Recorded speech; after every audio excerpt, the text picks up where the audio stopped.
Good morning சொல்லிடு. Hi friends, good morning. அப்பா எந்திரிச்சிட்டாங்களான்னு பார்த்துட்டு வா விடு. இந்த டிஷர்ட்டு அவங்களுக்கு ரொம்ப கஷ்டங்க. இந்த டிஷர்ட்டு போடுறது அவங்களுக்கு பிடிக்கவே பிடிக்காது. அதனால தான் இங்கேயும் அங்கேயும் நடந்துக்கிட்டே இருக்காங்க. எப்போ கழட்டி விடுவாங்க அம்மா அப்படின்ற மாதிரி. அந்த க்ரீன் கலர் போட்டாலாவது கொஞ்சம் நேரம் அமைதியாக இருப்பாங்க. ஏமா என்னாச்சு?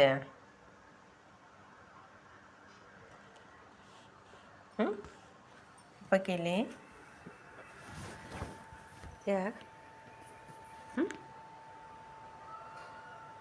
குளிருதா? ரொம்ப குளிருதா?